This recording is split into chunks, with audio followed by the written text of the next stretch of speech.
Bendiciones, hermanos, sean todos bienvenidos.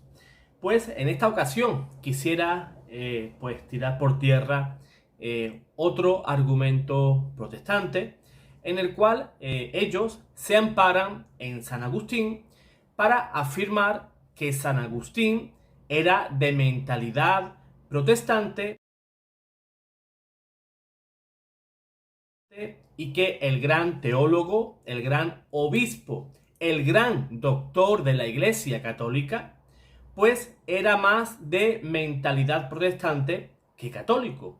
Incluso ellos mismos pues han llegado a tergiversar, a torcer parte de los escritos de este padre y doctor de la Iglesia para tratar de engañar a los hermanos católicos. En particular, los calvinistas han intentado demostrar que San Agustín pues era uno de los suyos, ¿no?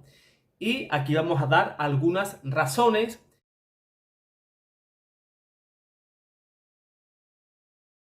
que demuestran que ese intento pues ha fracasado de todas.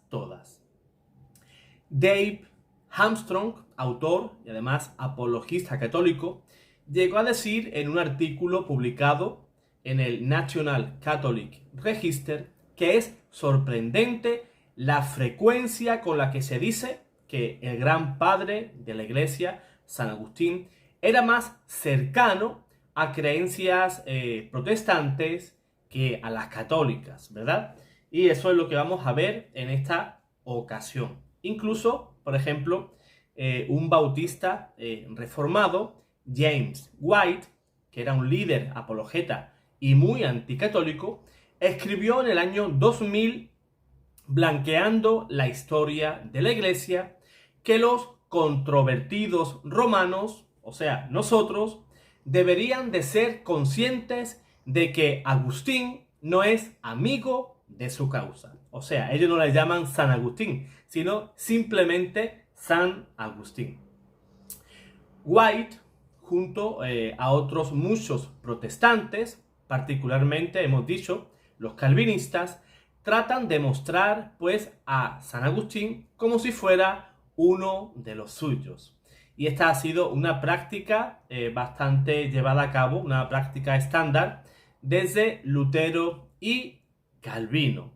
¿Cuáles son los hechos del tema? Pues una forma con la que podemos demostrar que San Agustín se mantuvo católico es la enorme documentación que el gran San Agustín nos dejó sobre los 7 sacramentos, considerando que muchos protestantes pues aceptan a lo sumo 2 sacramentos o ninguno. ¿Cuáles sacramentos? Pues en uno el matrimonio y el bautismo. Hay otros que aceptan el bautismo y la cena del Señor, pero para ellos pues no son sacramentos, ¿no? No infieren gracia al individuo. Pues vamos a ver, según los escritos de San Agustín, a ver si San Agustín era y creía en los 7 sacramentos de la Santa Iglesia Católica. Por ejemplo, San Agustín decía de la Santa Eucaristía en su sermón 227 lo siguiente: os había prometido explicaros en la homilía el sacramento de la mesa del Señor. El pan que estáis viendo sobre el altar, santificado por la palabra de Dios, es el cuerpo de Cristo. El cáliz, o más exactamente, lo que contiene el cáliz, santificado por la palabra de Dios, es la sangre de Cristo. San Agustín, ¿qué dice? Ese pan, por la palabra de Dios, queda santificado y se convierte en el cuerpo de Cristo. No dice se convierte en un símbolo o simboliza. No. San Agustín creía realmente en el misterio de la transustanciación y creía en la presencia real de nuestro Señor Jesús en las especies eucarísticas, bajo el pan y el vino. Ya no es pan, ya no es vino, ya es el cuerpo y la sangre de nuestro Señor Jesús. Por ejemplo, también en el tema del bautismo y la regeneración bautismal, San Agustín decía lo siguiente: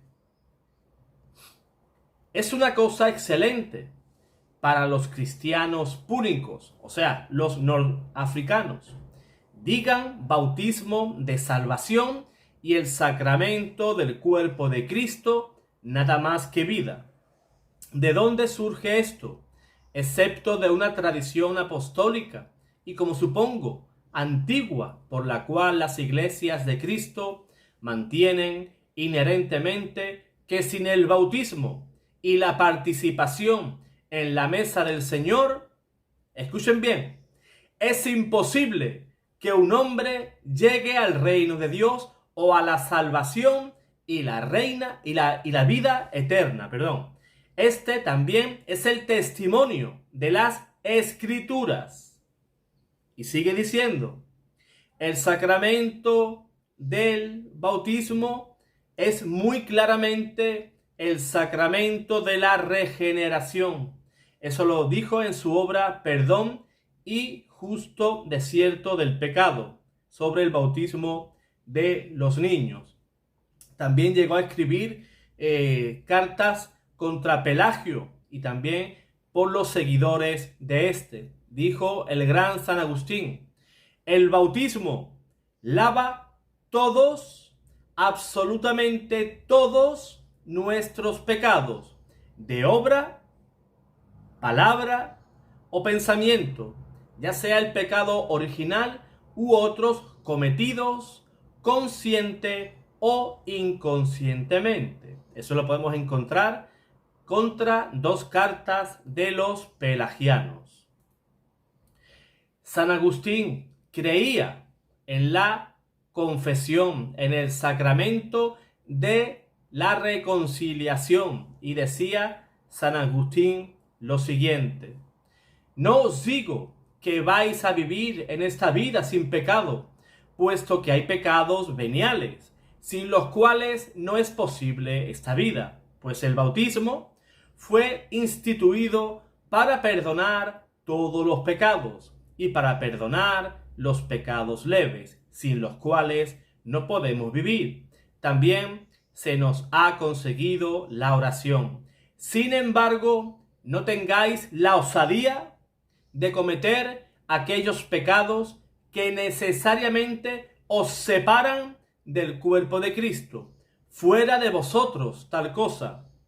Efectivamente, veis que hacen penitencia aquellos que han cometido delitos graves, como adulterios o algunos crímenes enormes. Por eso hacen penitencia, porque si sus pecados fuesen leves, bastaría la oración de cada día para perdonarlos. Por tanto, dice San Agustín en el sermón a los catecúmenos sobre el credo, dice: por tanto, en la iglesia, no fuera de ella, por tanto, en la iglesia se perdonan los pecados de tres modos: por el bautismo, por la oración y por la gran humildad de la penitencia. Y en su obra de Agonía Christi llegó a decir esto que me parece ya totalmente apoteósico. Dice San Agustín: no escuchemos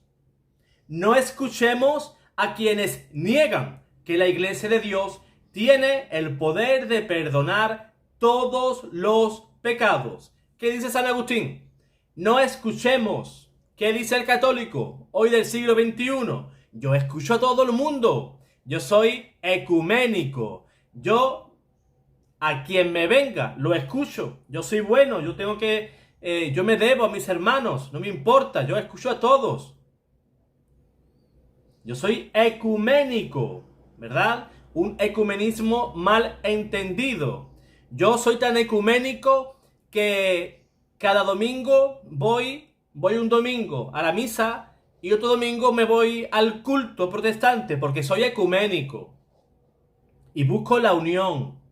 Pero el tema es que ellos no buscan la unión, ellos buscan separarte del cuerpo místico de nuestro Señor Jesús, que es la Iglesia. San Agustín, sobre la explicación del Salmo 66, dijo lo siguiente sobre la confesión de pecados. Tu conciencia estaba purulenta, se había hinchado con el tumor, te atormentaba, no te dejaba en paz. Confiesa y que en la confesión salga fuera el pus y entonces ya exulta, alégrate.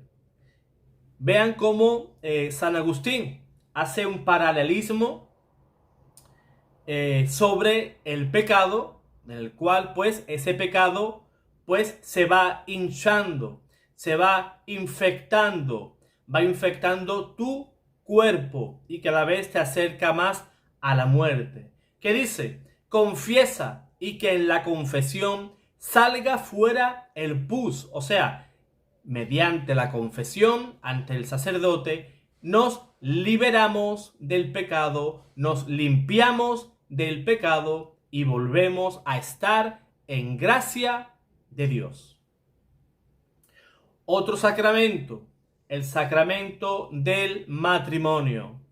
Dice San Agustín en su obra El matrimonio y la concupiscencia. Sin duda, la res, la virtud propia del sacramento, consiste en que el hombre y la mujer, unidos en matrimonio, perseveren unidos mientras vivan. Sin duda, la res del sacramento consiste en que el hombre y la mujer, unidos en matrimonio, perseveren unidos mientras vivan. En cuanto al sacramento, que no se destruye ni por el divorcio ni por el adulterio, este ha de ser guardado por los esposos casta y concordemente. Ya hemos nombrado 4 sacramentos, los cuales San Agustín sí creía. San Agustín era católico, era obispo católico, doctor de la Iglesia, uno de los mayores teólogos que ha dado la Santa Iglesia Católica. El sacramento de la confirmación. Escribió San Agustín contra Petilio, el donatista. Y por la unción deseas que el sacramento del crisma sea entendido, que es santo entre los signos visibles como el mismo bautismo. Llegó a decir también el gran San Agustín sobre la Trinidad, dijo, y en los Hechos de los Apóstoles está más simplemente escrito de él, porque Dios lo ungió con el Espíritu Santo, ciertamente no con aceite visible, sino con el don de la gracia que se significa con la unción visible con el cual la Iglesia ha bautizado. Eso lo podemos ver en el capítulo, si no me equivoco, en el capítulo 19 de Hechos de los Apóstoles. Os lo voy a leer. Mientras Apolo estaba en Corinto, Pablo atravesó las regiones altas y llegó a Éfeso, donde encontró a algunos discípulos. Les preguntó: ¿recibisteis el Espíritu Santo cuando abrazasteis la fe? Mediante el sacramento de la confirmación recibimos la gracia del Espíritu Santo, nos fortalecemos más con el Espíritu Santo y nos abrimos a la gracia del Espíritu Santo y a sus dones. Y sigue diciendo, ellos contestaron, sí, nosotros no hemos oído decir siquiera que haya Espíritu Santo. Él replicó, pues ¿qué bautismo habéis recibido? Respondieron, el bautismo de Juan. Pablo añadió, Juan bautizó con un bautismo de conversión, diciendo al pueblo que creyesen en el que había de venir después de él, o sea, en Jesús. Cuando oyeron esto, se bautizaron en el nombre de Jesús, y en cuanto Pablo les impuso las manos, vino sobre ellos el Espíritu Santo, y se pusieron a hablar en lenguas y a profetizar. Como hemos dicho, fueron bautizados y después los mismos apóstoles confirmaron en la fe a esos discípulos que solo mantenían ese bautismo de arrepentimiento del Antiguo Testamento, en el cual ejercía ese ministerio San Juan Bautista. Mediante la imposición de las manos de nuestros obispos, pues recibimos los dones del Espíritu Santo. Nadie puede dar lo que no tiene. El Espíritu Santo está en la Santa Iglesia Católica y opera en la Santa Iglesia Católica.